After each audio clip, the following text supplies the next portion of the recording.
Ella llegó con una maleta vieja y encontró un sitio que nadie se había atrevido a pisar en 50 años. Las paredes estaban cubiertas de maleza, las ventanas rotas parecían ojos vacíos y un árbol seco se erguía como guardián de un lugar maldito. Todo el mundo en el pueblo decía que aquella tierra cargaba la muerte, que quien se quedara allí no duraría una semana. Pero Olga no tenía nada más que perder y fue exactamente por eso que decidió quedarse. Puedes imaginar dormir sola en una casa donde una familia entera fue diezmada por la fiebre amarilla, donde el silencio es tan pesado que parece gritar. Pues fue eso lo que sucedió en el interior de Brasil, cuando una mujer sin destino heredó el único lugar que nadie quería. Aprovecha ahora para comentar aquí abajo desde dónde nos estás escuchando. Escribe tu ciudad y tu estado. Nos encanta saber que nuestros cuentos llegan a tantos lugares. Y si te está gustando esta historia, deja tu like y por favor, suscríbete al canal para no perderte los próximos cuentos. Tu suscripción es mucho más que un clic. Es un apoyo vital para nuestra comunidad, una mano amiga que nos impulsa a seguir compartiendo estas narrativas de fuerza y superación. Cada nuevo suscriptor nos acerca a nuestra meta de 1000 y al unirte, no solo recibes historias inspiradoras, sino que te conviertes en parte activa de un espacio donde nadie se siente solo. Ayúdanos a crecer y a llevar estos mensajes de esperanza a más corazones. A finales del siglo XIX, en regiones aisladas de Brasil, historias como esta eran comunes. Olga tenía 32 años cuando la carta del notario llegó. Estaba viviendo en una habitación alquilada en la parte trasera de una pensión, cosiendo ropa ajena para pagar la comida del día siguiente. La muerte de su marido había ocurrido 8 meses antes, y ella había salido de esa relación con solo la ropa puesta y una certeza que le ardía en el pecho. Nunca más viviría bajo el control de hombre alguno.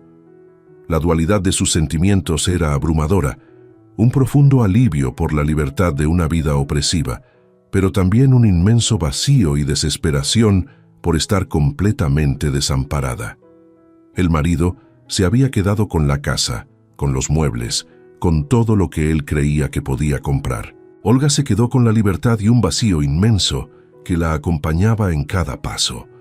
La carta llegó una mañana de agosto, con el sobre amarillento trayendo el sello de la notaría de un pueblo cuyo nombre Olga apenas podía pronunciar. La abrió pensando que era el cobro de alguna deuda olvidada, pero el texto decía otra cosa.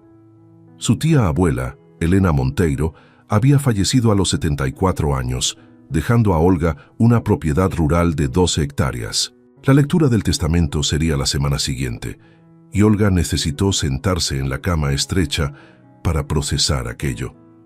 La abuela Helena era un nombre que ella había oído quizás 3 veces en la vida, siempre en susurros, siempre acompañado de silencios extraños.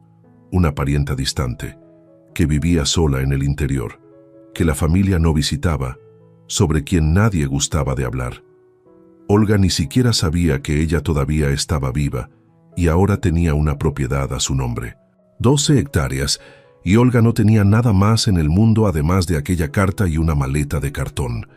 A la mañana siguiente, puso dentro de la maleta las 3 mudas de ropa que poseía, el cepillo de dientes, un peine roto, jabón y la partida de nacimiento.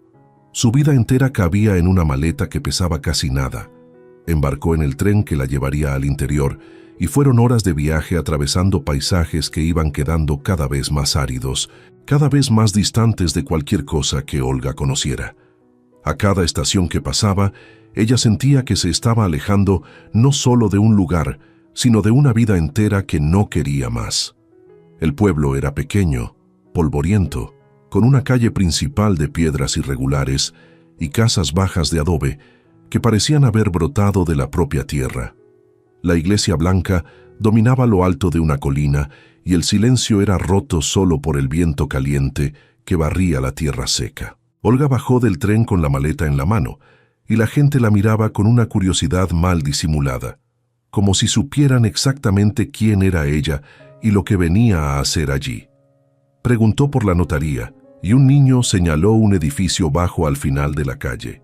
El notario, señor Macedo, era un hombre de mediana edad, delgado como una rama seca, que la recibió con una expresión grave que no combinaba con el calor del día. La hizo sentar en una silla de madera y fue directo al asunto, sin rodeos. La propiedad que doña Elena había dejado estaba abandonada hacía 50 años. 50 años exactos desde que la fiebre amarilla había barrido la región y matado a toda la familia que vivía allí. Doña Elena, en aquella época, una joven de poco más de 20 años, había sido la única sobreviviente y había salido de aquel lugar jurando nunca más volver. El señor Macedo se quitó las gafas y las limpió con un pañuelo, y luego añadió que nadie quería aquella tierra, que la gente tenía miedo, que decían que el lugar estaba maldito y cargaba la muerte en las paredes. Olga sintió un escalofrío subir por la espalda. La fiebre amarilla era el terror del interior. Mataba en días. Hacía que las personas sangraran por los ojos y deliraran de fiebre hasta la muerte. Y la casa había quedado allí intacta, como una tumba abierta por medio siglo.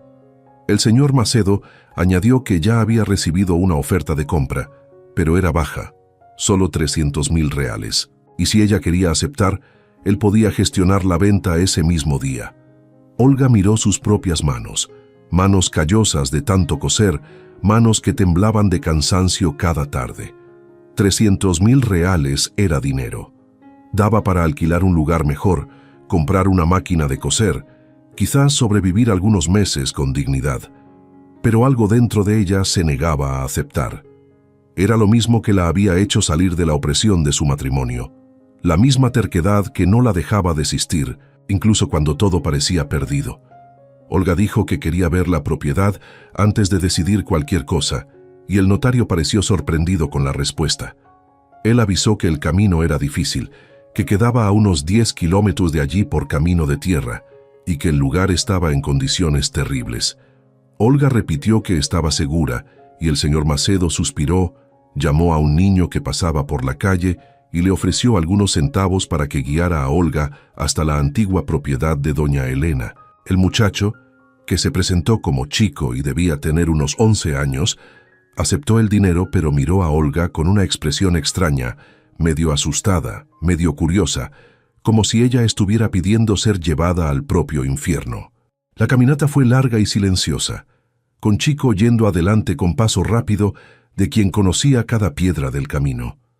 Olga venía detrás, cargando la maleta, sintiendo el sol inclemente quemarle la nuca, las sandalias levantando ampollas en los pies a cada kilómetro recorrido.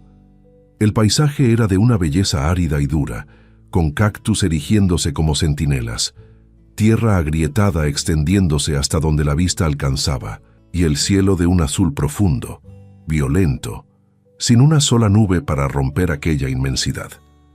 Después de casi 2 horas caminando, Chico se detuvo y señaló hacia adelante, diciendo solo que era allí. Y Olga miró y sintió el corazón oprimirse dentro del pecho. La propiedad estaba escondida detrás de un matorral tan alto y denso que casi lo engullía todo. Un portón de madera podrida colgaba torcido, sujeto solo por una bisagra oxidada que parecía a punto de ceder. La cerca que debería delimitar el terreno había desaparecido en muchos puntos, devorada por la maleza, y al fondo, casi invisible entre arbustos salvajes y enredaderas que subían como serpientes, estaba la casa. Era una construcción antigua de adobe y ladrillo, con 2 ventanas al frente y una puerta principal al centro. Pero aquello ya no era más una casa, era una ruina. La mitad del tejado se había derrumbado. Las ventanas eran agujeros vacíos, sin vidrio, sin madera, solo vanos oscuros que parecían mirar a Olga con censura. La pintura blanca se había descascarado casi toda, revelando el adobe crudo y herido debajo, y la maleza había crecido hasta las paredes, subiendo por los ladrillos, entrando por las grietas, como si la naturaleza estuviera intentando engullir aquella construcción de vuelta a la tierra. En el terreno alrededor, Olga conseguía ver los contornos de lo que un día había sido un jardín cuidado con amor. Había un árbol grande y completamente seco en el centro, los ramas retorcidas apuntando al cielo como dedos acusadores, y más al fondo, cerca de la lateral de la casa, algo que parecía ser un pozo cubierto con tablas podridas y medio derrumbadas. Chico se quedó parado en el portón, negándose a dar un paso más adentro. Él avisó que no iría más lejos, que la gente decía que aquel lugar cargaba la muerte, que su abuela contaba que doña Elena había visto a la familia entera morir allí, uno por uno, y que las almas todavía estaban presas en aquella tierra maldita. Olga preguntó si él creía eso, y Chico se encogió de hombros, pero sus ojos estaban desorbitados de miedo. Dijo solo que nadie había querido aquella tierra en 50 años, ni gratis, y que tenía que haber algún motivo para tanto miedo. Olga agradeció y despidió al muchacho, que salió casi corriendo por el camino de vuelta, como si temiera que ella cambiara de idea y le pidiera que se quedara. Ella se quedó sola allí frente al portón caído, sosteniendo su maleta de cartón, mirando la ruina que ahora era suya por derecho de herencia. El silencio era absoluto, pesado. No había pájaros cantando, no había viento, solo el calor sofocante y el peso de 50 años de abandono, que parecía tener sustancia física. Olga respiró hondo, sintiendo el aire caliente entrar en sus pulmones, y entonces empujó el portón. El portón rechinó con un sonido agudo que resonó como un grito en el silencio, y ella caminó despacio, por lo que un día había sido un camino de piedras, ahora casi invisible, bajo hierba seca y malezas. El árbol muerto se erguía en el centro del terreno, como un monumento al olvido. Olga pasó por él, sintiendo un escalofrío, como si la sombra de aquel árbol cargara memorias de fiebre y agonía. La puerta principal estaba entreabierta, y ella la empujó con cuidado, la madera gimiendo y resistiendo. Dentro, el olor era a moho, a madera podrida, a años y años de silencio que se había acumulado como polvo. La luz del sol entraba por las ventanas rotas, creando haces dorados de polvo suspendido en el aire quieto. Olga tuvo que parpadear varias veces para que sus ojos se acostumbraran a la penumbra. El suelo era de tablas anchas, muchas sueltas o rotas, rechinando bajo sus pies a cada paso. Había una sala grande, con restos de muebles cubiertos por una capa gruesa de polvo y telarañas, una mesa volcada de lado, sillas sin asiento, un aparador caído. Olga caminó despacio, probando cada tabla antes de pisar con fuerza, y las habitaciones se fueron revelando una a una. Una cocina con una estufa de leña todavía en pie, pero cubierta de termitas y abandono, 2 cuartos pequeños con ventanas rotas y paredes manchadas de humedad que dibujaban mapas abstractos, y un cuarto más grande al fondo, con una cama de hierro oxidada y un armario volcado. Pero había algo más, algo que Olga sintió apenas entró en aquella casa. Una sensación extraña de que el lugar no parecía muerto, solo adormecido, esperando. Las paredes eran gruesas y sólidas. La estructura principal todavía estaba en pie incluso después de medio siglo, y las vigas del techo, a pesar de viejas y carcomidas en algunos puntos, parecían firmes donde no se habían derrumbado. Olga volvió a la sala grande y se sentó en una silla que todavía tenía asiento, aunque torcido y medio roto. Puso la maleta en el suelo y miró a su alrededor, intentando imaginar cómo era la vida allí, antes de que la fiebre amarilla lo transformara todo en muerte. 50 años de silencio, medio siglo de abandono, y ella estaba allí, una mujer sola, que no tenía nada más en el mundo además de esta ruina y una terquedad que se negaba a morir. Se levantó y comenzó a explorar con más atención, abriendo puertas atascadas, moviendo cajones que resistían. En el cuarto más grande, encontró una cómoda vieja con cajones que costaron abrir, y cuando finalmente consiguió tirar del primero, un olor fuerte a moho y naftalina invadió el aire. Dentro había ropa antigua, comida por polillas, un rosario de cuentas oscuras, y al fondo, envuelto en un paño que se deshacía al tacto, un retrato ovalado. Olga tomó el retrato y limpió el polvo con cuidado, revelando una fotografía en sepia que mostraba a una mujer joven de unos 25 años, vestida con un vestido oscuro de cuello alto, cabello recogido en un moño bajo. La mujer miraba directamente a la cámara con una expresión seria, pero con algo más en los ojos, una mezcla de dolor, determinación y supervivencia que Olga reconoció porque veía lo mismo en el espejo. Le dio la vuelta al retrato y leyó las palabras escritas a lápiz con letra delicada. Elena, 1848, antes de que todo cambiara. La tía abuela, antes de la fiebre, antes de perder a todos, antes de abandonar este lugar y nunca más volver. Olga guardó el retrato en la maleta con cuidado, como si fuera un tesoro, y continuó explorando. En la cocina encontró vajilla antigua, todavía arreglada en un armario torcido, platos de porcelana con dibujos azules descoloridos, tazas delicadas, una lechera de metal, todo cubierto de polvo pero entero, como si la dueña de la casa hubiera salido pensando que volvería al día siguiente. Y Olga sintió una punzada de tristeza al imaginar a Elena arreglando aquella vajilla, sin saber que nunca más la usaría. En el patio trasero tuvo la mayor sorpresa.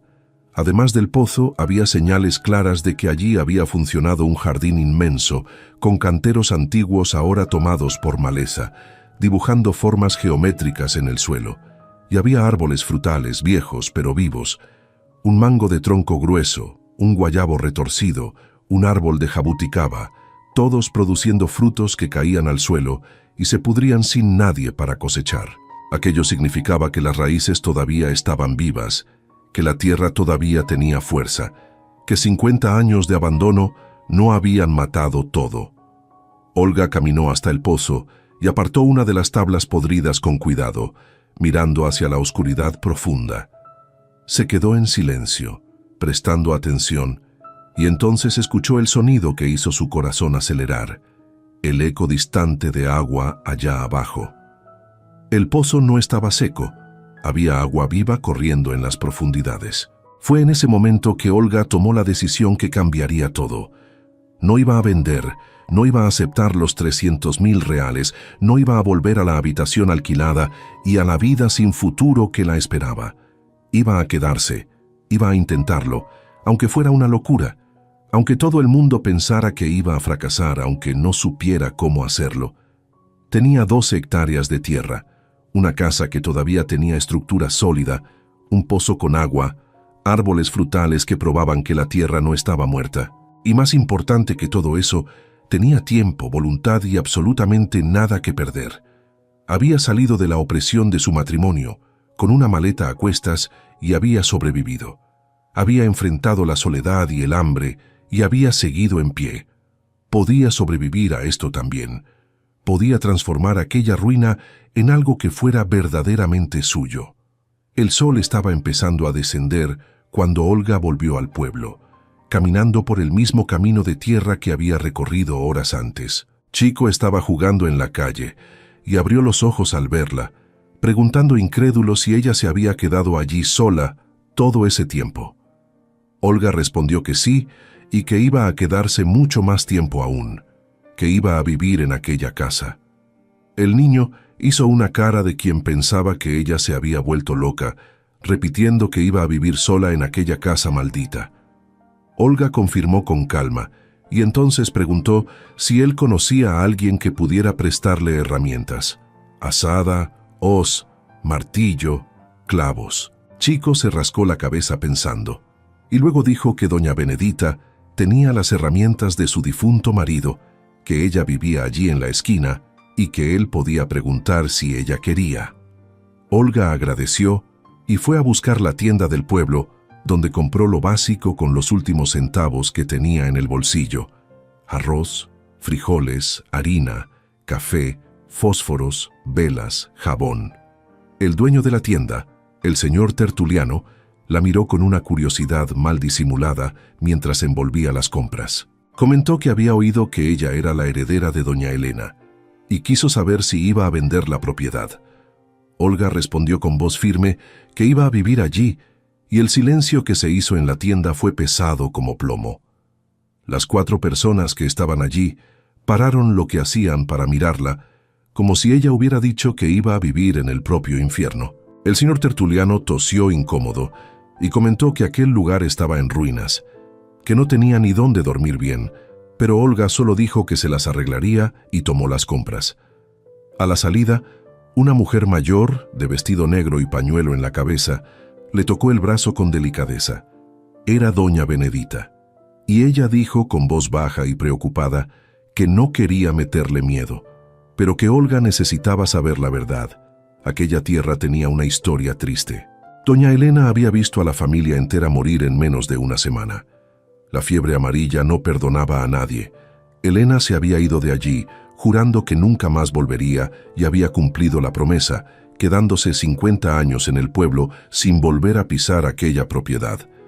Olga preguntó si la mujer sabía por qué Elena le había dejado la tierra a ella, y doña Benedita movió la cabeza. Explicó que doña Elena nunca hablaba de familia.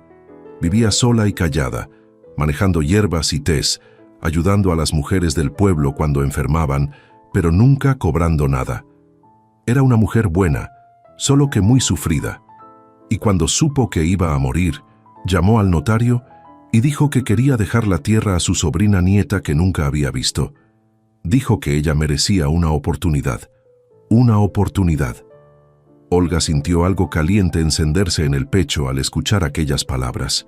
La tía abuela Elena, que había sobrevivido a lo peor, que había perdido todo y aún así había vivido 50 años más ayudando a otras personas, pensaba que Olga merecía una oportunidad de empezar de nuevo. Y ella no iba a desperdiciar eso, no iba a tirar por la borda lo que quizás fuera la única oportunidad real que tendría en la vida. Doña Benedita ofreció prestarle las herramientas de su difunto marido, y Olga aceptó con gratitud, prometiendo cuidar bien de cada pieza. Cuando volvió a la propiedad al final de la tarde, cargando las compras, el saco de herramientas y una determinación que ella no sabía que tenía, el sol se ponía naranja en el horizonte, pintando el paisaje árido de dorado. La casa apareció entre la maleza como una promesa silenciosa, y Olga entró sintiendo que estaba cruzando una frontera invisible, dejando atrás todo lo que había sido y abrazando todo lo que aún podía llegar a ser. Encendió una vela que clavó en una botella vieja y comenzó a trabajar inmediatamente, sin dar tiempo para que el miedo o la duda aparecieran. Primero barrió el cuarto más grande, quitando capas y capas de polvo, hojas secas, tierra, pequeños huesos de animales que habían muerto allí. Luego limpió la cama de hierro como pudo, frotando hasta que el óxido cedió un poco, y encontró sábanas viejas en un cajón que sacudió hasta quitar el olor a moho. Improvisó un colchón con la ropa que tenía en la maleta. Y no era cómodo, pero era suyo, conquistado con sus propias manos.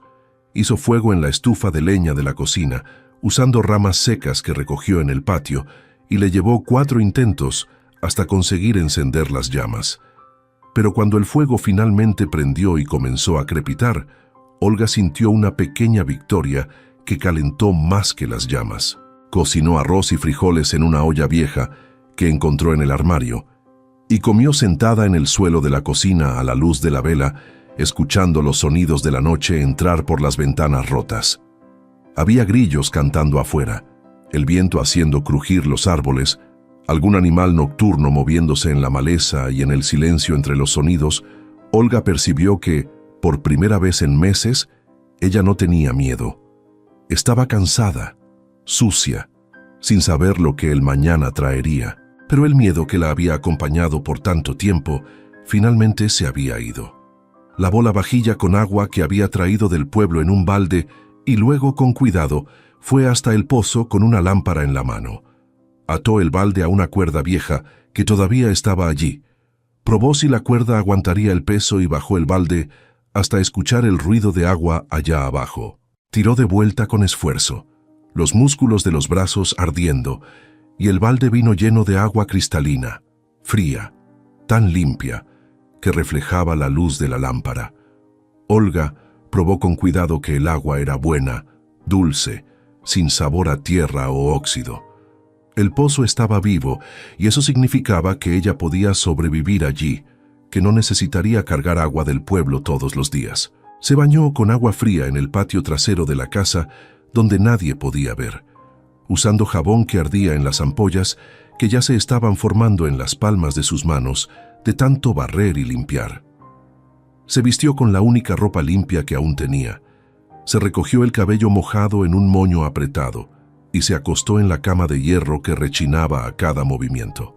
El techo tenía un agujero grande por donde ella podía ver las estrellas, miles de estrellas brillando en el cielo oscuro del interior, lejos de cualquier luz que pudiera opacar aquel brillo. Olga se quedó mirando aquel cielo infinito y pensó en su tía abuela Elena, en la joven del retrato de 1849. ¿Habría ella dormido en esta misma cama? ¿Habría mirado estas mismas estrellas? ¿Habría soñado con un futuro diferente antes de que todo se derrumbara a su alrededor?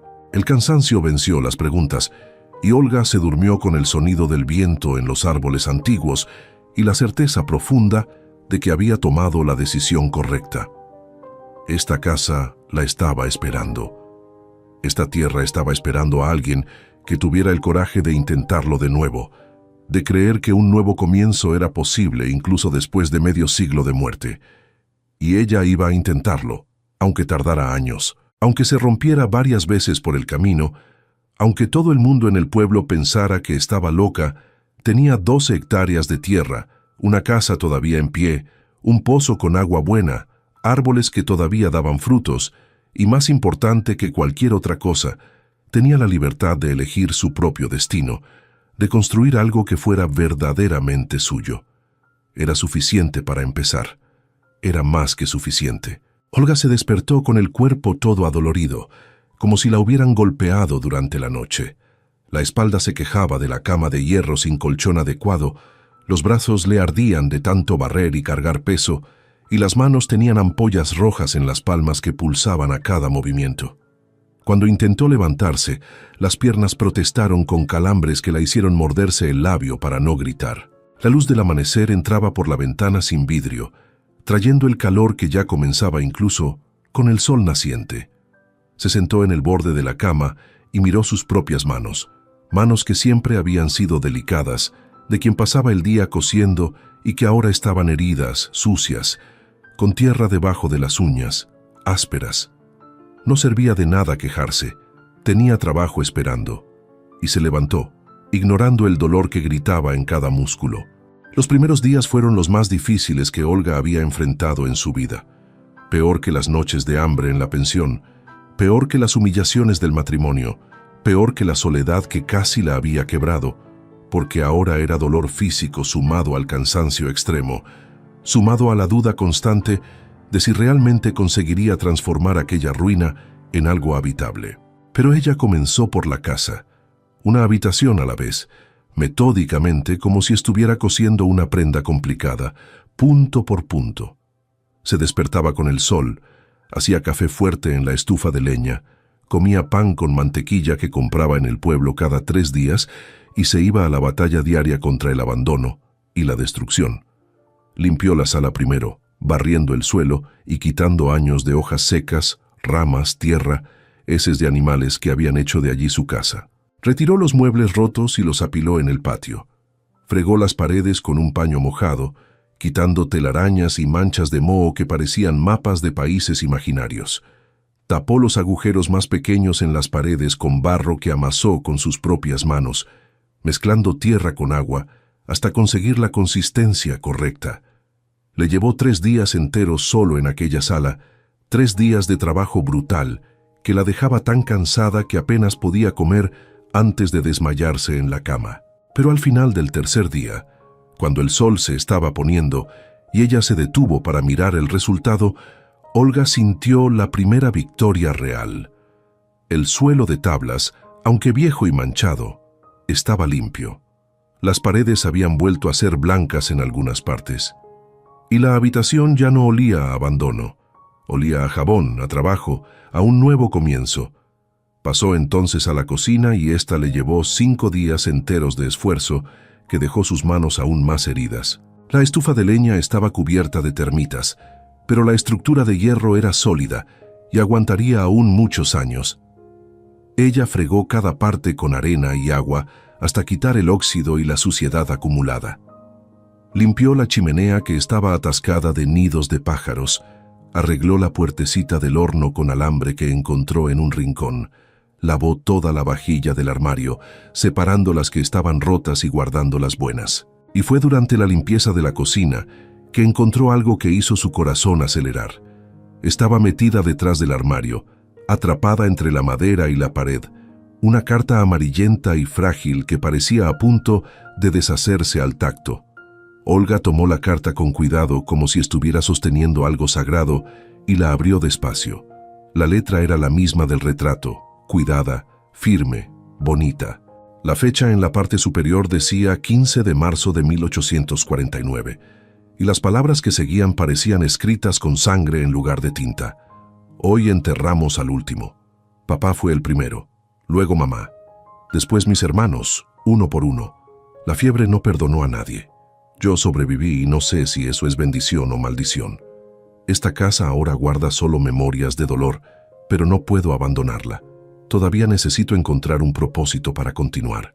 Necesito transformar este lugar de muerte en algo que ayude a los vivos. Las hierbas del jardín pueden curar, pueden salvar a otras personas, pueden dar sentido a mi sufrimiento. Voy a estudiar, voy a aprender, voy a hacer de esta tierra un refugio para quien lo necesite. Olga leyó y releyó aquellas palabras hasta memorizar cada una. Helena había perdido a toda su familia en cuestión de días. Se había quedado sola en aquella casa rodeada de muerte, y aún así había encontrado fuerzas para continuar, para transformar el dolor en propósito. Ella había creado un jardín de hierbas medicinales, había ayudado a otras mujeres, había hecho de la tragedia algo más grande que ella misma. Y ahora Olga estaba allí 50 años después, intentando hacer lo mismo, intentando transformar ruinas en vida. Ella guardó la carta con el retrato en la maleta, y aquellos dos tesoros se convirtieron en sus amuletos, sus pruebas de que un nuevo comienzo era posible, incluso después de lo peor. Después de 2 semanas de trabajo brutal, la casa ya había cambiado visiblemente. La sala estaba limpia, la cocina funcionando, 2 cuartos pequeños, arreglados y habitables. Faltaba el cuarto más grande que Olga usaba, el cuartito que servía de baño, y comenzar las reparaciones mayores que exigirían ayuda externa. Fue cuando doña Benedita apareció una mañana trayendo una cesta con panes, queso blanco y mermelada de guayaba. Ella dijo que había venido a ver cómo Olga se estaba arreglando y colocó la cesta en la mesa, que ahora estaba limpia y firme. Olga agradeció emocionada porque estaba comiendo solo arroz, frijoles y harina, comida demasiado simple que no sostenía el trabajo pesado que hacía. El queso y la mermelada de guayaba parecían lujo de rico.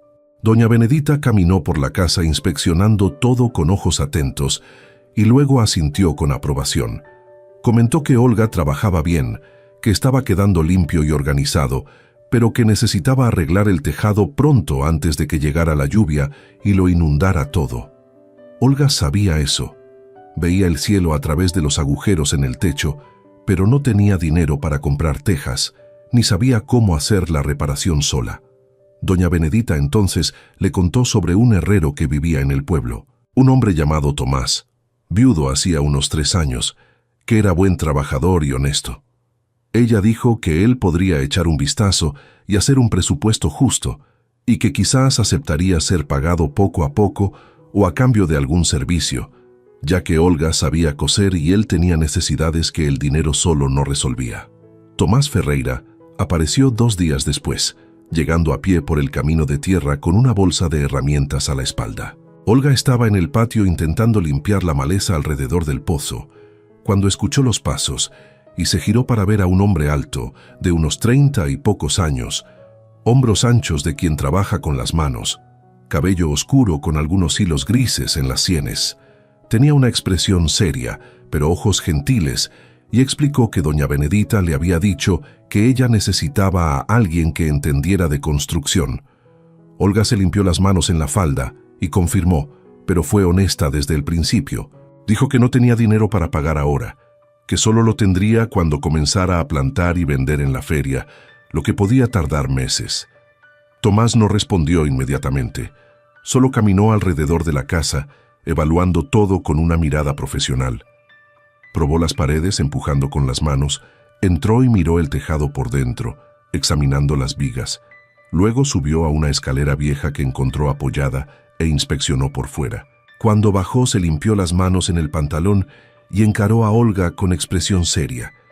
Explicó que la estructura estaba buena, que las vigas estaban firmes, pero que necesitaba unas 50 tejas nuevas, arreglar los cabrios en 2 puntos y reforzar la cumbrera. Se podría hacer en 3 días de trabajo.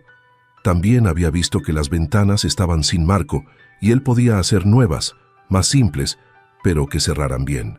Y la puerta principal necesitaba ser cambiada porque se caería con la primera ráfaga de viento fuerte. Olga preguntó cuánto costaría todo aquello, sintiendo el estómago apretarse de ansiedad. Tomás se rascó la barba sin afeitar y hizo las cuentas en voz alta. Tejas y madera daría unos 300.000 reales y su trabajo más 200.000, 500.000 en total. Era mucho más de lo que Olga tenía. Era más de lo que ella conseguiría juntar en meses. Ella admitió con voz baja que no tenía aquel dinero, que tenía solo unos 50.000 reales, que había gastado todo en comida y herramientas básicas. Tomás se quedó en silencio por un momento, mirándola. Después miró la casa de nuevo, la propiedad, la maleza que ella ya había empezado a limpiar sola, el pozo que ella había destapado. Preguntó si ella estaba viviendo allí sola, y Olga confirmó que sí, que hacía 2 semanas y que pretendía quedarse, que iba a hacer que aquella propiedad funcionara de nuevo, aunque le llevara años.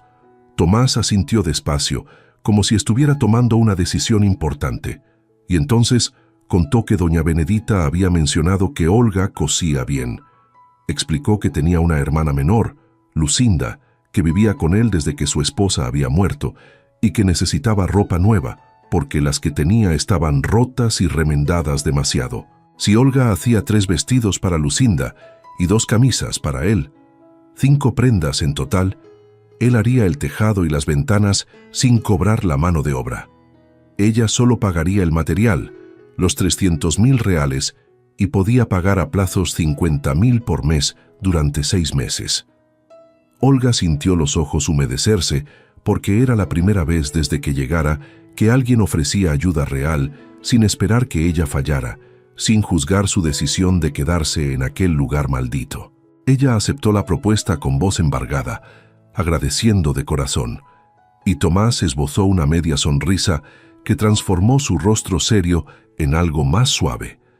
Dijo que volvería al día siguiente con las telas, hilos, botones y las medidas de Lucinda anotadas en un papel y que comenzaría el trabajo en el tejado 2 días después. Se fue caminando por el mismo camino de tierra, y Olga se quedó parada viéndolo alejarse, sintiendo algo cálido en el pecho que no conseguía nombrar bien. No era atracción aún, no.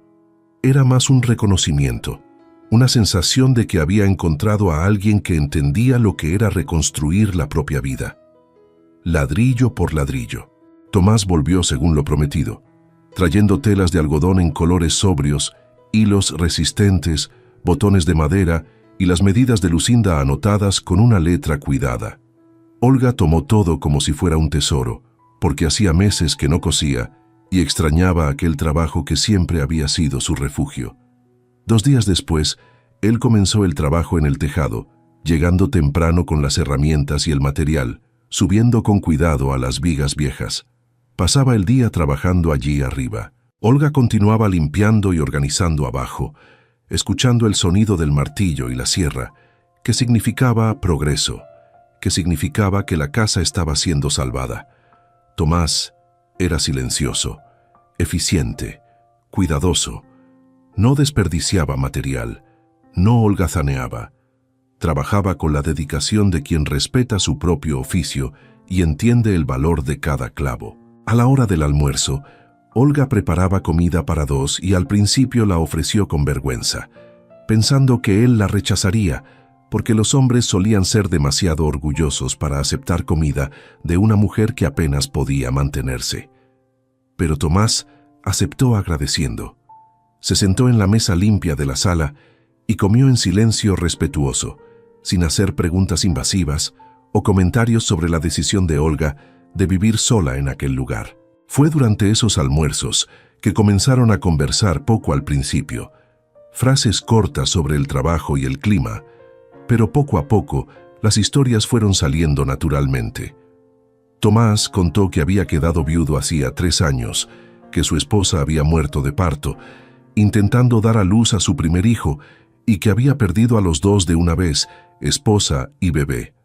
Él había pensado en desistir de todo en aquellos primeros meses de dolor, pero tenía a su hermana menor para cuidar. Lucinda tenía solo 15 años en aquel entonces y no tenía a nadie más en el mundo además de él. Entonces, él había continuado trabajando en la forja, arreglando herramientas, haciendo el papel de padre y hermano como podía. El dolor todavía estaba allí, admitió, pero había aprendido a vivir con él. Había aprendido que la vida continúa incluso cuando uno cree que no puede dar un paso más.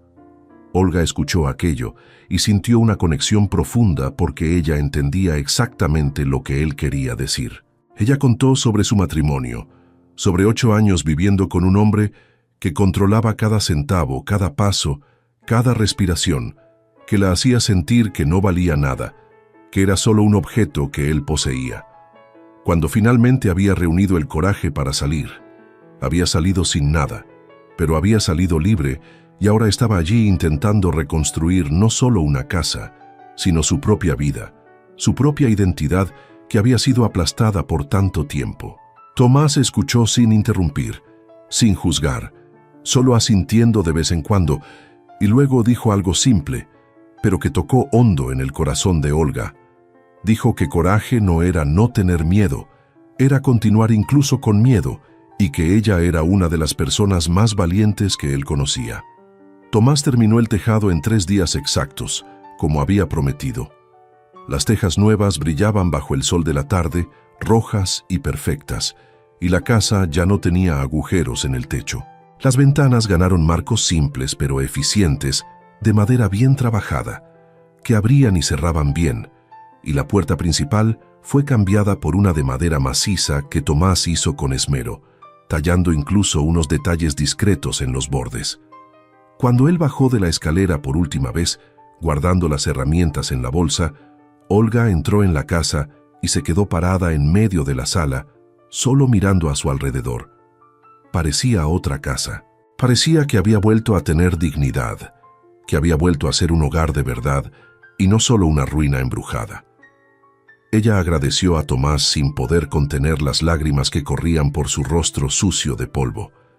Él se sintió incómodo con la emoción de ella, se limpió las manos en el pantalón con un gesto nervioso y dijo que no era nada del otro mundo, que ahora era el turno de ella de cumplir su parte del acuerdo. Olga comenzó a coser aquella misma noche, sentada con las telas, los hilos y la máquina de coser vieja que había encontrado en un rincón de la casa y reparado con paciencia. Trabajó a la luz de la lámpara, haciendo costuras perfectas que siempre habían sido su marca. Cada punto dado con cuidado y atención. Cada vestido era hecho con gratitud, con el reconocimiento del valor de un intercambio justo entre 2 personas que respetaban el trabajo una de la otra. Le llevó 2 semanas terminar las 5 prendas, 3 vestidos para Lucinda, en colores diferentes pero todos prácticos y bien hechos, y 2 camisas para Tomás, una de trabajo más simple y otra para usar los domingos. Cuando Tomás vino a buscar la ropa, trajo a su hermana con él. Lucinda era una joven de 18 años, cabello oscuro, recogido en trenzas, ojos tímidos, pero curiosos. Miró a Olga con admiración mal disimulada, y después de probarse uno de los vestidos, agradeció con voz suave, diciendo que nunca había tenido ropa tan bonita y bien hecha. Tomás también se probó una de las camisas y quedó impresionado con el ajuste perfecto, con los botones bien cosidos, con la calidad del trabajo. Agradeció de nuevo y entonces ofreció algo que Olga no esperaba. Dijo que si ella necesitaba algo más en la casa, solo tenía que llamar, que él ayudaría siempre que pudiera. Y luego preguntó si ella conocía a alguien que entendiera de huertos, porque había visto el patio, y le había parecido que aquella tierra era buena para plantar. Olga respondió que no conocía a nadie, y Tomás sugirió que hablara con doña Benedita, que tenía huerto hacía 30 años, y conocía los secretos de la tierra mejor que nadie en el pueblo. Lucinda, que se había quedado callada hasta allí, se ofreció a llevar a Olga hasta la casa de doña Benedita al día siguiente, y las 2 mujeres intercambiaron una sonrisa tímida que sería el comienzo de una amistad verdadera. Doña Benedita apareció la semana siguiente y se quedó 2 tardes enteras enseñando a Olga los secretos de la tierra. Le mostró cómo preparar los canteros, qué tipo de tierra mezclar para cada plantación, cuánta agua usar sin desperdiciar, qué plantar primero para tener cosecha rápida, cilantro, cebollín, lechuga, tomate, pimentón, plantaciones que crecían rápido y podían ser vendidas en la feria. Olga trabajó en el huerto todas las mañanas siguientes, cavando bajo el sol abrasador, preparando canteros con las manos que ahora estaban completamente callosas, plantando las plántulas que doña Benedita trajo, regando con agua del pozo, cargada en baldes pesados. El trabajo era duro, brutal, dejaba su cuerpo adolorido y exhausto, pero había algo profundamente satisfactorio en ver la tierra respondiendo al cuidado. 3 semanas después de plantar, las primeras hojitas verdes aparecieron en los canteros y Olga se quedó mirando aquellos brotes minúsculos como si fueran milagros. Y eran milagros, pequeñas señales de vida brotando de tierra que había estado muerta hacía 50 años. Pruebas concretas de que un nuevo comienzo era real, de que la transformación era posible. Cilantro brotando en líneas verdes perfectas, cebollín creciendo fuerte, lechuga formando pequeños y bonitos cogollos. Olga pasaba parte de las tardes solo mirando el huerto, sintiendo una satisfacción que nunca había experimentado en toda su vida. Una sensación de estar construyendo algo verdadero con sus propias manos. Fue en ese periodo de esperanza creciente que el primer obstáculo real apareció.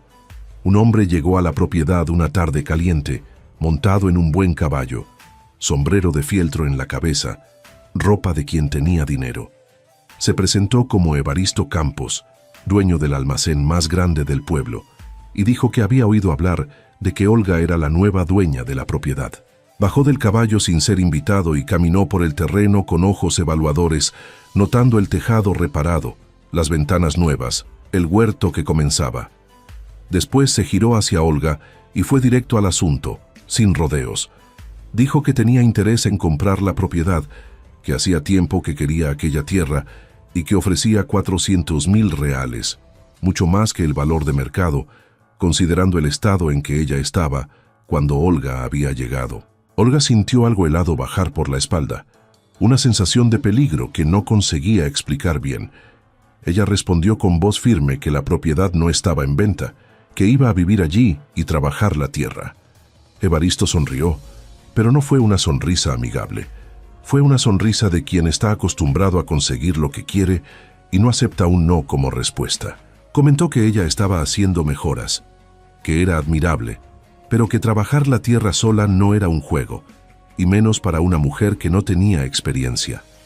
Iba a haber sequía, iba a haber plagas, iba a haber 1000 dificultades y sería más sensato aceptar una buena oferta mientras la tenía.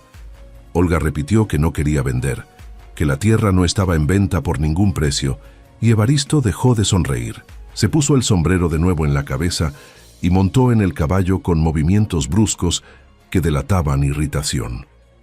Antes de irse, avisó que ella se arrepentiría de esa decisión, que cuando la realidad golpeara y ella se diera cuenta de que no podía con todo, él ya no ofrecería 400,000, sería 300,000 o menos. Después salió galopando por el camino de tierra, dejando una nube de polvo atrás. Olga se quedó parada viéndolo alejarse, el corazón latiéndole fuerte en el pecho. Había hecho un enemigo. Había rechazado a alguien que claramente estaba acostumbrado a tener poder en el pueblo, pero no podía ceder. No iba a ceder.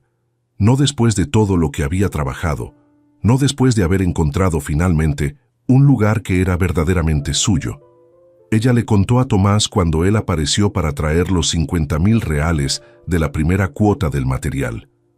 Tomás frunció el ceño preocupado al escuchar el nombre de Evaristo Campos y avisó que al hombre no le gustaba oír un no, que tenía fama de ser vengativo y usar su influencia para presionar a quien se le oponía.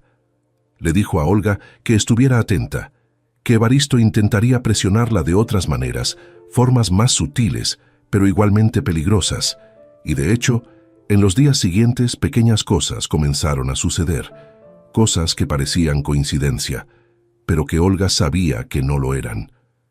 La carreta que llevaba víveres al pueblo olvidó traer las cosas que ella había encargado, no una, sino 2 veces seguidas. En la tienda, el señor Tertuliano comenzó a cobrarle más caro a ella que a los otros clientes, siempre con excusas vagas sobre proveedores. Pero Olga no retrocedió ante los pequeños sabotajes y presiones. Ella arregló lo que necesitaba ser arreglado, fue a buscar los víveres a pie cuando la carreta no los traía, y comenzó a comprar a un proveedor en un pueblo vecino cuando iba a vender en la feria. El huerto creció a pesar de todo, y 2 meses después de plantar, Olga hizo la primera cosecha de verdad. Lechuga rizada y verde, cebollín vigoroso, cilantro perfumado, tomates aún pequeños, pero rojos y bonitos. Se despertó antes de que saliera el sol. Cosechó todo con cuidado para no dañar las hojas. Lo arregló en una cesta forrada con un paño limpio y fue a pie hasta la feria del pueblo. Montó su pequeño puesto en un rincón, arregló las verduras con esmero y esperó a que llegaran los clientes. La gente pasaba, miraba las verduras frescas y bonitas, pero no compraba. Miraban, comentaban en voz baja entre sí y seguían adelante, como si ella estuviera vendiendo veneno. Olga percibió rápidamente que Evaristo había difundido algo, había presionado a la gente, había usado su influencia para intentar aislarla completamente. Ella se quedó allí parada, viendo cliente tras cliente pasar sin comprar nada, sintiendo la frustración apretarle la garganta, pero negándose a desistir. Fue doña Benedita quien compró primero, llegando con pasos decididos y diciendo en voz alta para que todo el mundo oyera que aquella lechuga estaba bonita, que se notaba que había sido cuidada con cariño y que se llevaría 3 cogollos. Después vino Lucinda con Tomás comprando cilantro y cebollín, y entonces otras personas comenzaron a llegar despacio, con desconfianza al principio, pero comprando. Al final de la mañana, Olga había vendido la mitad de la cosecha y ganado 23,000 reales. No era mucho, no era ni cerca de lo que ella necesitaba para mantenerse bien, pero era suyo, ganado con el sudor de su propio rostro, con trabajo honesto, con la tierra que ella había hecho despertar después de 50 años durmiendo. Guardó el dinero en una bolsita de tela y volvió a casa, sintiendo una victoria pequeña, pero real. Los meses fueron pasando y el huerto producía todas las semanas con una regularidad impresionante. Olga vendía en la feria, pagaba las cuotas a Tomás, compraba más semillas, plantaba más canteros. Consiguió algunas gallinas que doña Benedita le dio de regalo y ellas comenzaron a poner huevos que Olga también vendía en la feria. Hizo queso con leche que una vecina traía a cambio de verduras, y el queso se convirtió en un éxito entre las mujeres del pueblo que apreciaban el sabor suave y la textura firme. La casa fue cambiando poco a poco, cobrando vida con cada pequeña mejora. Ganó color cuando Olga compró pintura barata y pintó la fachada de blanco, el blanco brillando limpio bajo el sol fuerte. Ganó flores cuando ella plantó crisantemos al frente, semillas que Lucinda trajo y que brotaron en colores vibrantes. Ganó vida de verdad cuando ella abría las ventanas todos los días por la mañana, dejando que el sol y el viento entraran y se llevaran los últimos vestigios del olor a abandono. Olga también fue cambiando de formas que ella misma apenas reconocía cuando se miraba en el espejo roto que había encontrado. El cuerpo, que era delgado, se volvió fuerte, con músculos definidos en los brazos y en las piernas. Las manos callosas sostenían la azada con firmeza y confianza. El rostro quemado por el sol había ganado pecas y una expresión diferente. Ya no había miedo en sus ojos. Había determinación, había orgullo, había la certeza de quien sabía exactamente quién era y de lo que era capaz. Tomás comenzó a aparecer más a menudo, siempre con alguna excusa práctica. Ver si la puerta estaba aguantando el uso, verificar si el tejado seguía firme, traer un trozo de carne que había sobrado de la feria. Pero Olga percibía que no era solo eso.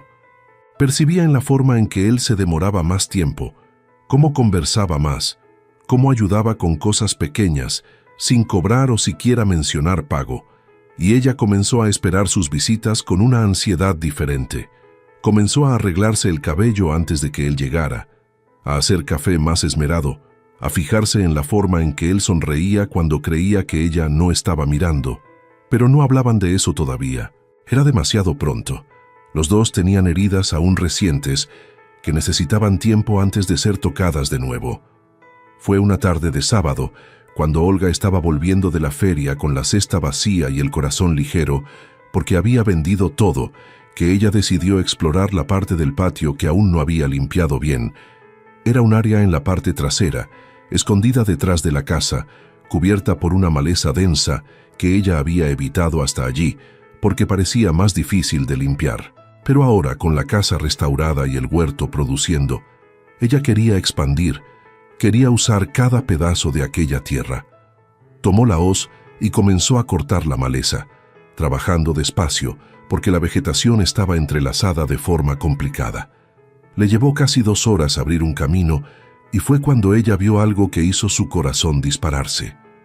Había canteros allí, canteros antiguos, pero aún visibles bajo la maleza, dispuestos en forma circular alrededor de un área central. Y había plantas, no plantas comunes, sino hierbas diferentes, algunas que Olga reconoció y otras que nunca había visto. Ruda, romero, menta, boldo, hierba de limón, toronjil y otras que ella no sabía nombrar, pero que exhalaban perfumes fuertes y medicinales. El jardín de hierbas de Elena, el jardín que ella había mencionado en la carta, estaba allí olvidado, pero no muerto. Algunas hierbas habían sobrevivido solas por 50 años, creciendo salvajes, esparciéndose, esperando que alguien volviera a cuidarlas. Olga limpió aquella área con un cuidado reverente, como si estuviera desenterrando algo sagrado. Cortó la maleza alrededor, definió los canteros de nuevo, identificó las hierbas que aún vivían, y entonces en el centro del jardín circular encontró algo que la hizo caer de rodillas. Era una pequeña construcción de piedra medio escondida por la vegetación, pareciendo un banco o un altar bajo. Olga limpió las piedras y vio que había algo esculpido en ellas. Letras gastadas por el tiempo, pero aún legibles. Para aquellos que sufren, que estas hierbas traigan alivio. Para aquellas que necesitan refugio, que esta tierra sea abrigo. Elena, 1850. Las lágrimas escurrieron por el rostro de Olga sin que ella pudiera controlarlas.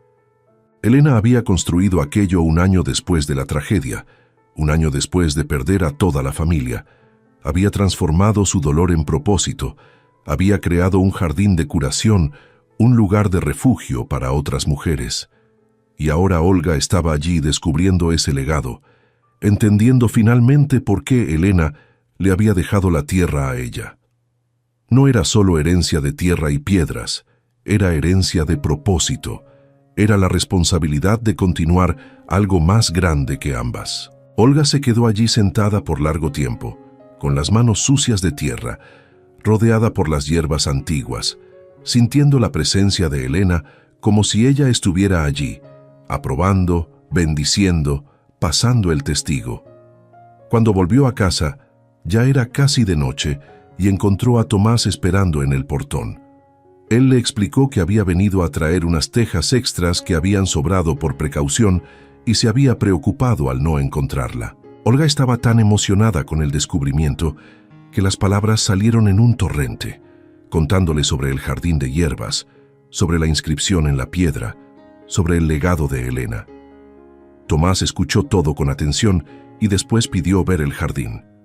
Ella lo llevó hasta allí y él quedó impresionado con la extensión y la organización, incluso después de medio siglo abandonado.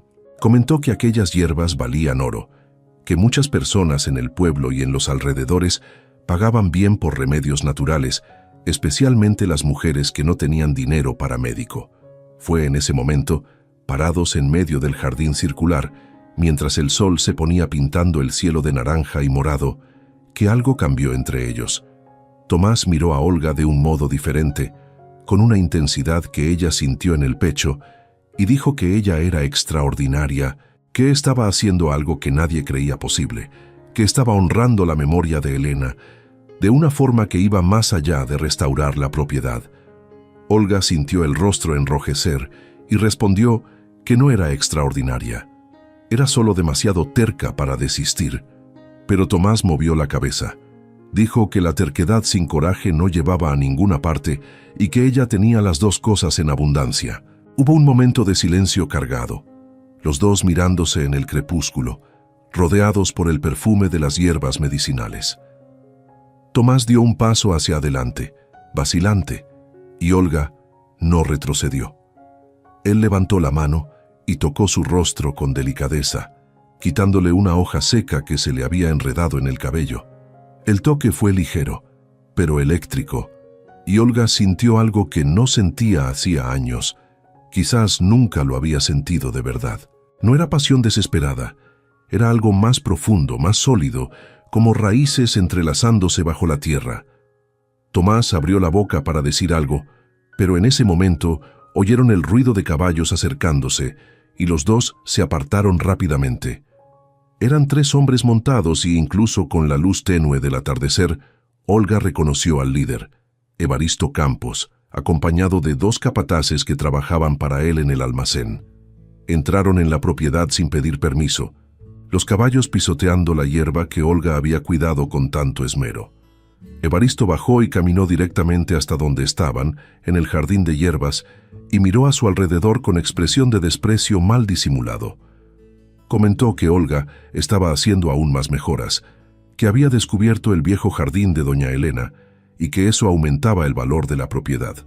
Entonces hizo una nueva oferta, 500,000 reales, valor final, para ser aceptado esa misma noche. Olga sintió la rabia hervir en el pecho, pero mantuvo la voz firme y tranquila.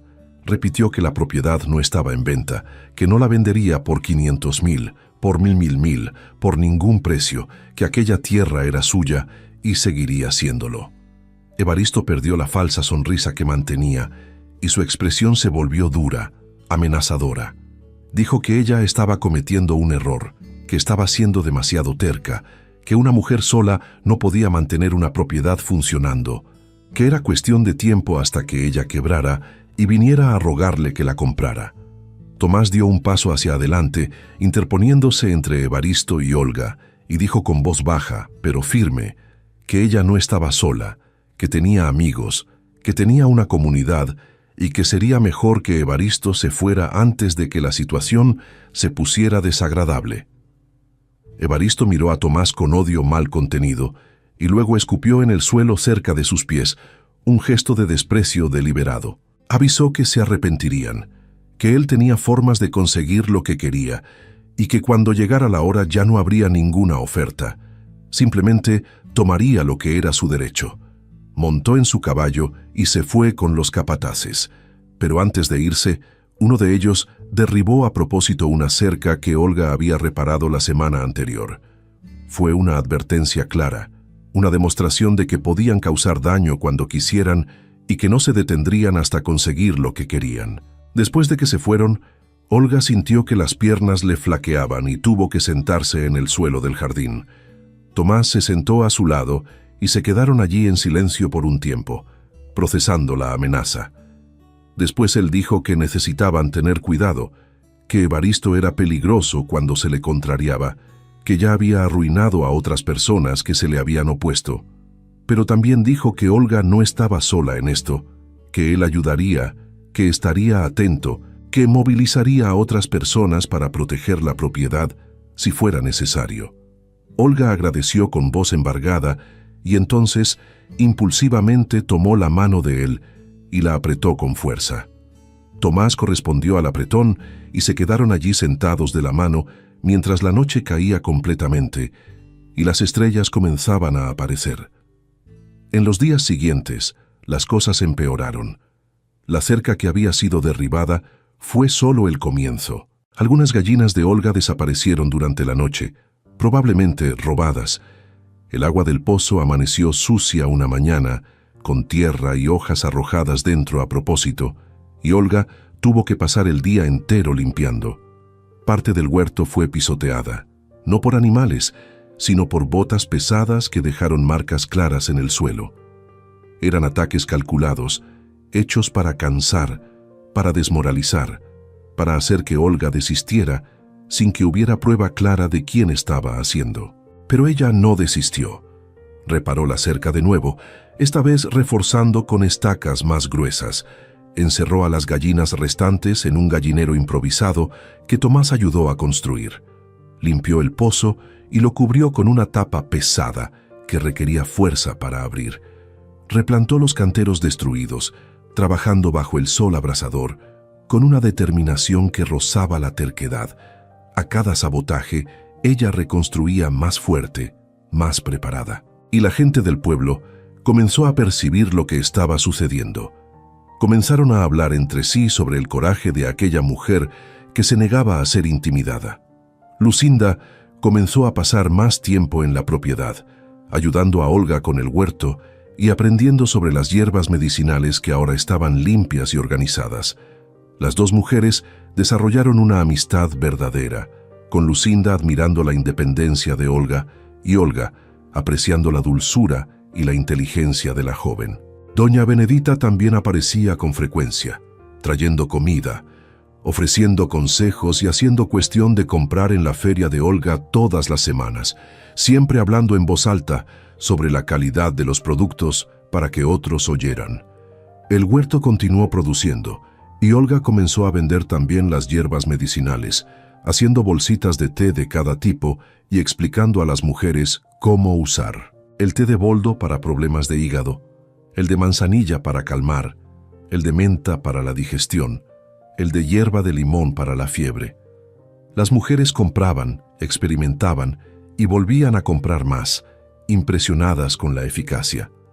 Algunas comenzaron a buscar a Olga para pedir consejos sobre enfermedades y ella compartía lo que estaba aprendiendo, estudiando los papeles antiguos de Elena, que había encontrado guardados en una caja de madera en el armario. Fue durante una de esas búsquedas por más papeles de Elena que Olga encontró la última carta escondida dentro de un libro viejo de recetas caseras.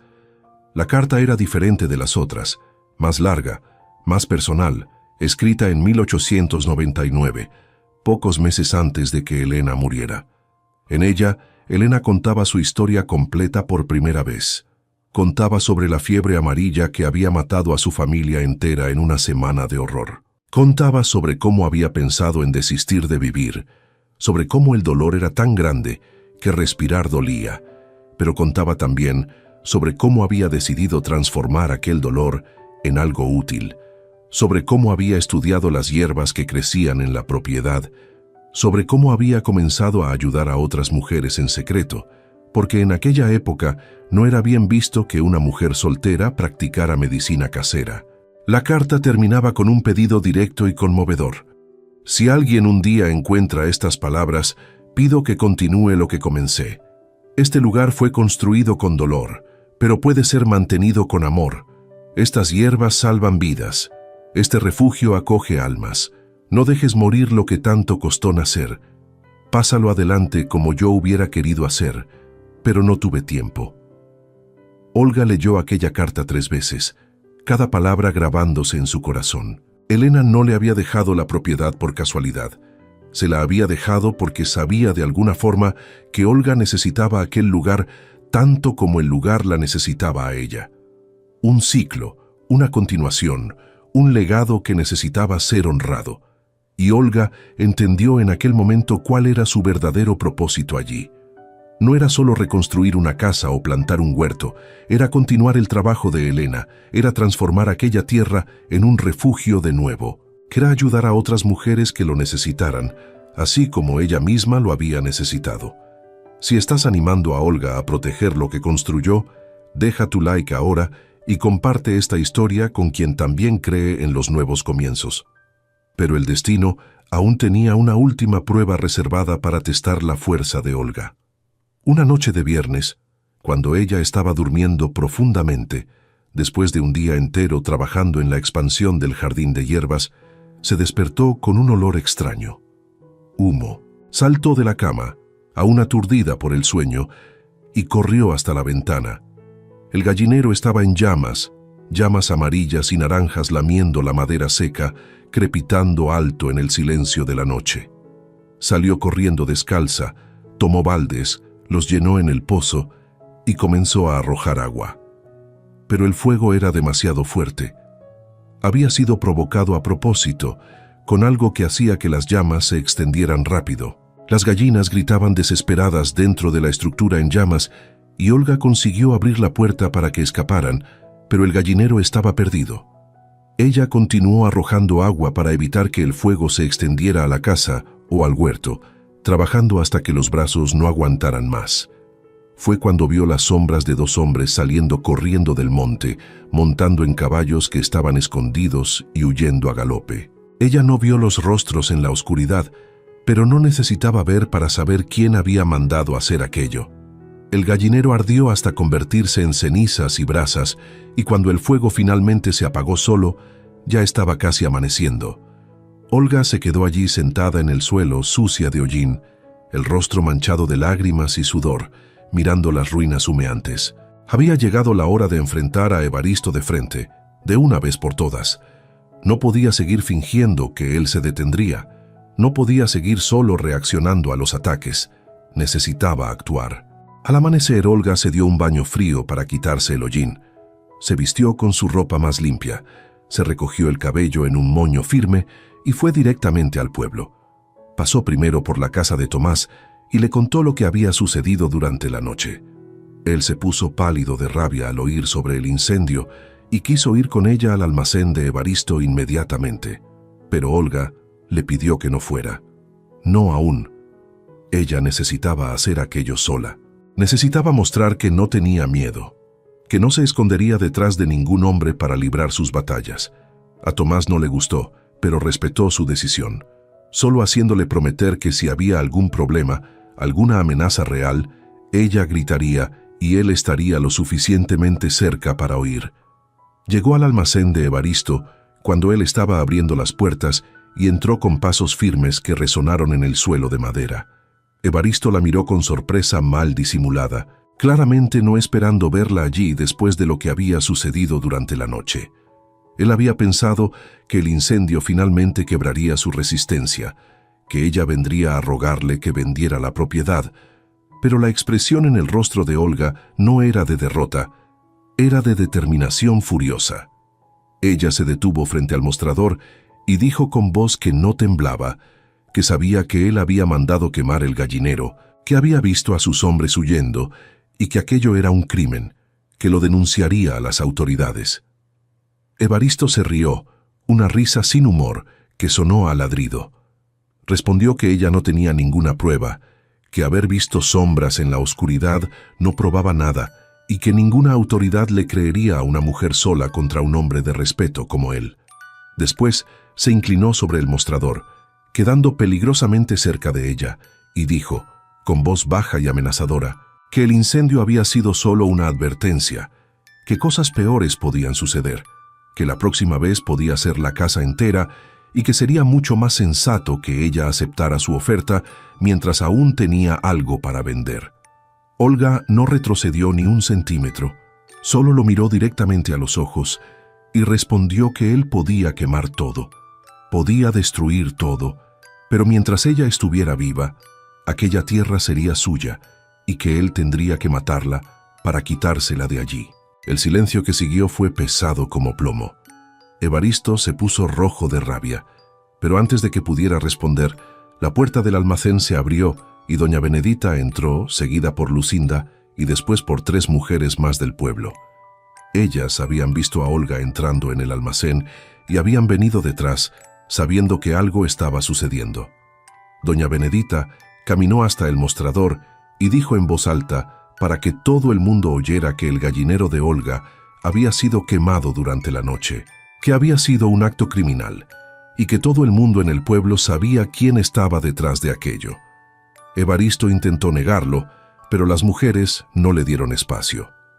Comenzaron a hablar todas al mismo tiempo, contando sobre las presiones que él ejercía, sobre cómo manipulaba precios, sobre cómo usaba su posición para perjudicar a quien se le oponía. Fue entonces cuando el señor Macedo, el notario, entró en el almacén. También él había oído la conmoción y venía a investigar. Y cuando entendió lo que estaba sucediendo, Su expresión se volvió seria. Dijo que quemar propiedad ajena era un crimen grave, que incluso sin pruebas directas, el patrón de intimidación era claro y que él, como oficial de la ley, tenía la obligación de reportar aquello a las autoridades competentes. Evaristo intentó argumentar, intentó usar su influencia, pero por primera vez estaba acorralado, rodeado por testigos, por personas que ya no tenían miedo de hablar contra él. La comunidad, especialmente las mujeres que Olga había ayudado con las hierbas medicinales, se había levantado en su defensa.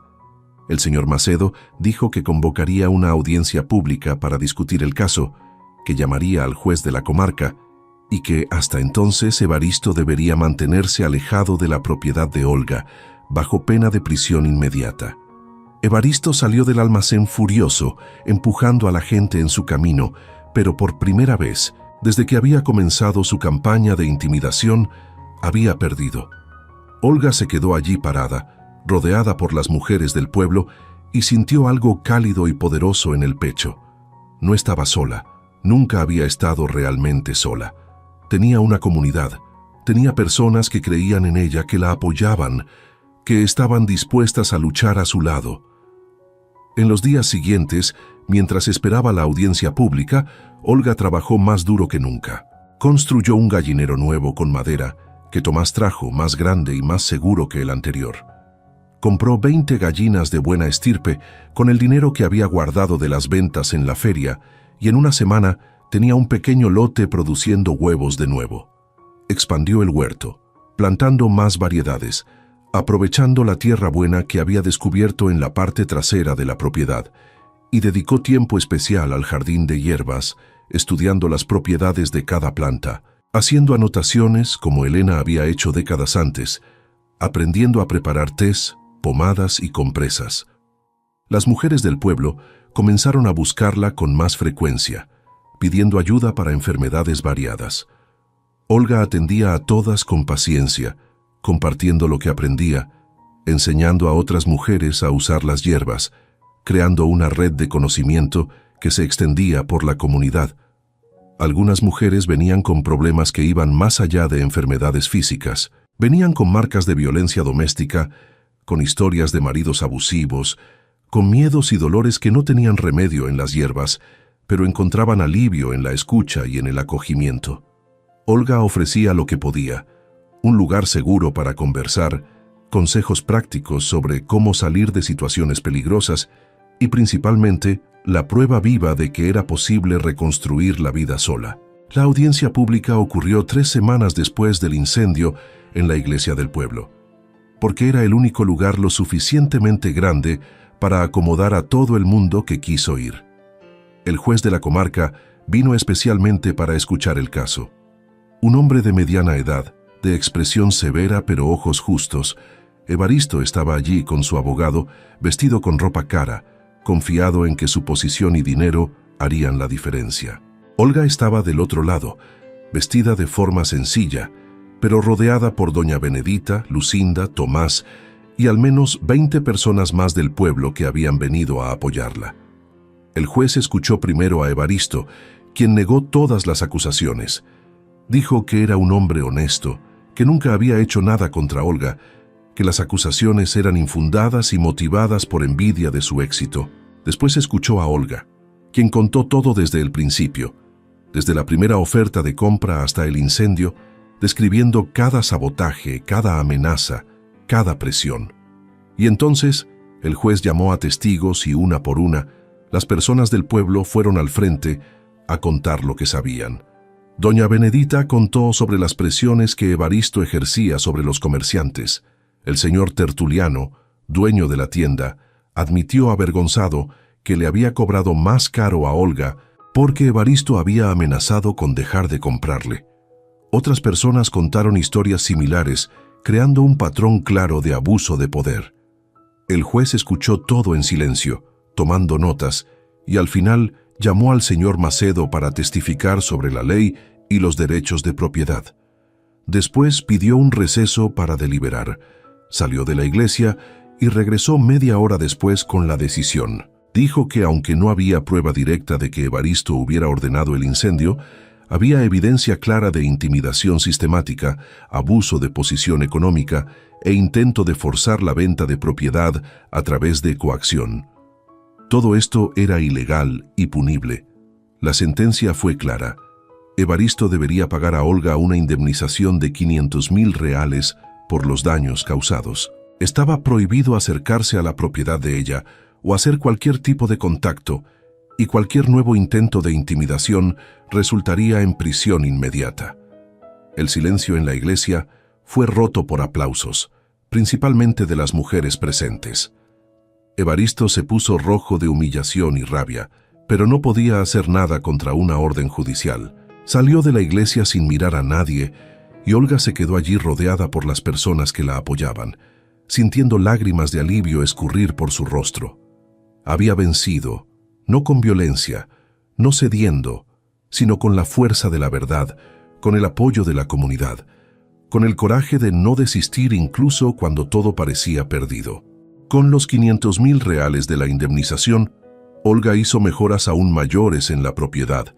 Construyó un gallinero permanente de ladrillos, compró 20 gallinas de buena estirpe, expandió el huerto al doble de su tamaño e invirtió en el jardín de hierbas medicinales, haciendo canteros organizados e identificados, construyendo un pequeño invernadero para proteger las plantas más delicadas. La casa ganó muebles nuevos, simples, pero cómodos, comprados en la feria o hechos por Tomás en su taller. Ganó cortinas en las ventanas, alfombras en el suelo, estanterías llenas de frascos con hierbas secas.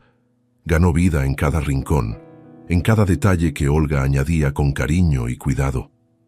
Los meses fueron pasando y la propiedad se fue transformando completamente. Lo que había sido una ruina cubierta de maleza se convirtió en un lugar próspero y hermoso. La casa, pintada de blanco, brillaba limpia bajo el sol. Las ventanas siempre abiertas dejaban entrar luz y aire fresco, y flores de todos los colores crecían en los canteros del frente. El huerto producía todo el año, proporcionando verduras frescas para la feria y para consumo propio. Las gallinas escarbaban felices en el patio, poniendo huevos grandes y saludables, y el jardín de hierbas se había vuelto famoso en la región, con mujeres viniendo de pueblos vecinos para comprar los tés y pomadas de Olga. Y Olga cambió también de formas profundas y permanentes. El cuerpo delgado había ganado curvas saludables de quien come bien y trabaja duro. Las manos callosas manejaban herramientas con una habilidad que parecía innata. El rostro quemado por el sol había ganado pecas y arrugas de expresión alrededor de los ojos de tanto sonreír. Y en los ojos tenía algo que no estaba allí cuando ella llegó con solo una maleta. Tenía paz, tenía orgullo, tenía la certeza de quien sabía exactamente quién era y de lo que era capaz. Tomás y Olga se habían acercado a lo largo de aquellos meses de lucha y transformación. Él aparecía casi todos los días, siempre ayudando con algo, siempre quedándose para el café de la tarde, siempre demorándose un poco más antes de irse. Y una tarde de diciembre, casi un año después de que Olga hubiera llegado, él finalmente dijo lo que ambos ya sabían hacía meses. Él dijo que le gustaba a ella, que la admiraba más que a cualquier persona que conocía, que se despertaba pensando en ella y se dormía pensando en ella, y que quería estar a su lado, no solo como amigo, sino como compañero de vida. Olga escuchó aquello con el corazón acelerado y respondió con la honestidad que había aprendido a valorar. Ella dijo que también le gustaba a él, que había aprendido a confiar en él de una forma que no creía posible después del matrimonio destructivo que había vivido. Pero dijo también que tenía miedo. Miedo de perder la independencia que tanto le había costado conquistar. Miedo de volverse nuevamente la mujer apagada que había sido. Tomás tomó sus manos y dijo que entendía perfectamente, que no quería que ella cambiara nada, que la amaba exactamente como era. Fuerte, independiente, terca, libre. Él quería construir juntos, no dominar. Quería ser compañero, no dueño. Se besaron allí en medio del jardín de hierbas, rodeados por el perfume de romero y lavanda, con el sol de la tarde pintando todo de dorado. Fue un beso suave, lleno de promesa, de respeto, de un amor que había crecido despacio, como las plantas a su alrededor, creando raíces profundas antes de florecer.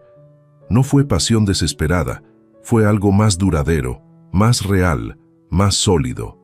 Fue el tipo de amor que se construye ladrillo por ladrillo, día tras día, con paciencia y cuidado. No se casaron inmediatamente, no tenían prisa. Tomás continuó viviendo en su casa con Lucinda, pero pasaba la mayor parte del tiempo en la propiedad de Olga, ayudando con el trabajo pesado, reparando lo que se rompía, construyendo cosas nuevas. Y poco a poco fue quedando claro que habían construido no solo una relación, sino una verdadera sociedad. Lucinda también se convirtió en parte de aquella vida, viniendo a ayudar en el huerto, aprendiendo sobre las hierbas medicinales, convirtiéndose en una especie de hermana menor para Olga. Fue una tarde de marzo, exactamente un año después de que Olga hubiera llegado por primera vez, que ella estaba en el patio cosechando hierbas cuando vio a una mujer parada en el portón. Era una joven de unos 25 años, demasiado delgada, ojos asustados, una maleta pequeña en la mano. Olga reconoció aquella expresión inmediatamente. Había visto lo mismo en el espejo un año antes. La joven preguntó tímidamente si aquella era la propiedad donde vivía la mujer de las hierbas, si era verdad que ella ayudaba a personas que no tenían a dónde ir. Olga sintió los ojos humedecerse al entender lo que estaba sucediendo. Abrió el portón completamente y le dijo a la joven que entrara. Le preguntó su nombre.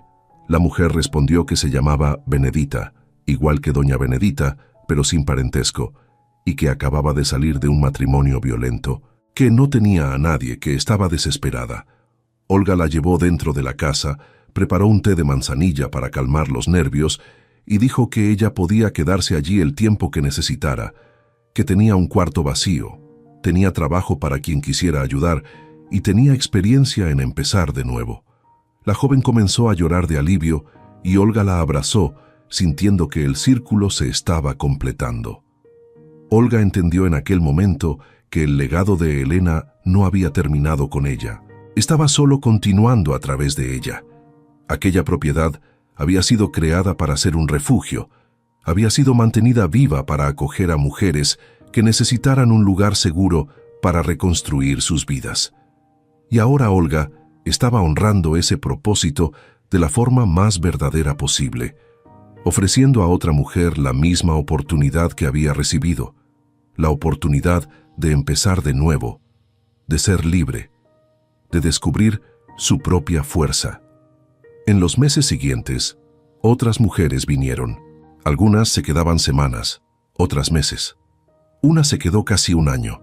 Olga abría las puertas, ofrecía trabajo en el huerto o en el jardín de hierbas, enseñaba lo que había aprendido y daba lo más importante: esperanza.